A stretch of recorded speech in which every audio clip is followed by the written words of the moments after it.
Welcome to the Minute of Terror channel. Leave your like and subscribe to the channel.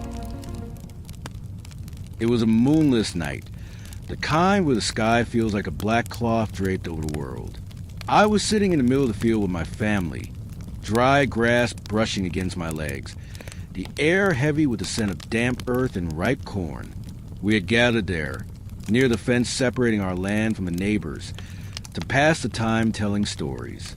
The fire my uncle had lit crackled softly, casting long shadows that stretched beyond what the light could reach.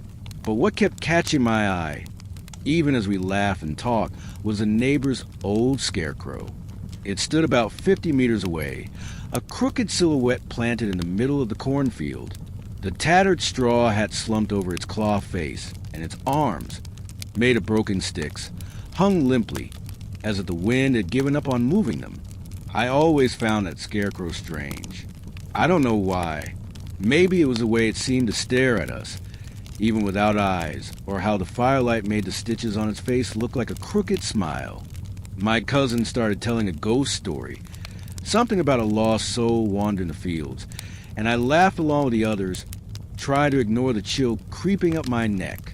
But as the night wore on, the sky darkened completely. The stars vanished, swallowed by thick clouds, and the wind carried a low whisper that seemed to come from the cornfield. I glanced at the Scarecrow every now and then, almost unwillingly, and each time my eyes returned to it, I felt a tightness in my chest. It was there, slumped as always, a motionless figure in the middle of the darkness. Or at least that's what I told myself. Because deep down, something in the silence between the stories told me it wasn't just a pile of rags and wood. The campfire was nearly dead, its embers pulsing red like eyes on the ground. My aunt had taken the floor, telling a story about a farmer who heard voices in the cornfield at night. Her voice was low, hoarse, and the way she moved her hands made the shadows dance on the fence behind us. I tried to focus, but then I heard it, a faint, almost muffled sound, like footsteps on dry earth. It came from behind the barn, where the neighbor's cornfield began.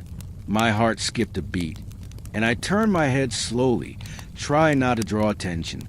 The Scarecrow was still there, in the distance, faintly lit by the weak moonlight barely piercing the clouds. But something was different. It seemed straighter, as if it had slightly raised its shoulders. Or maybe it was the head, now tilted to the side, as if it were looking back at me. I blinked, trying to make sense of it, and the chill in my spine turned into a shiver that ran down my arms. It wasn't like that before, I swear. I know it wasn't. I spoke softly, almost without meaning to. I think the Scarecrow moved. My voice came out shaky, and everyone stopped. My aunt laughed first, a dry sound that didn't reassure me. My uncle slapped my shoulder, saying it was all in my head, that the night makes you see things that aren't there. My cousin even pointed at it, saying, "See?" Same as before. But I couldn't laugh along, because while they were talking, I heard it again. Footsteps, slower this time, as if something or someone were stepping carefully, testing the ground. I looked at the Scarecrow again, and my stomach churned.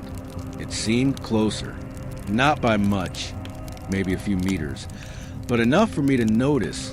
The straw hat now completely hid its face, and the arms seemed looser, as if they had moved on their own.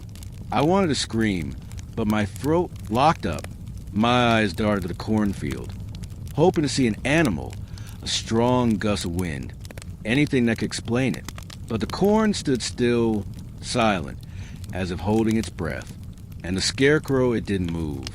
But I knew, I felt it, it was watching me. The stories were over, and silence fell over us like a stone. The campfire was just ashes now, and the night's cold had seeped into my bones.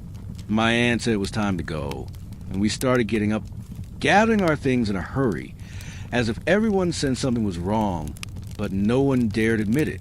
I stood, brushing the dirt off my hands, and glanced at the field one last time. My heart stopped. The Scarecrow was gone.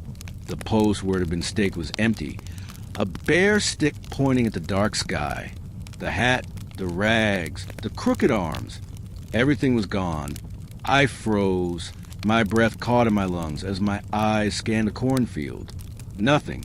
Just silence and darkness. My cousin let out a low scream, and I turned to her. She was pointing at the ground, her face white as wax.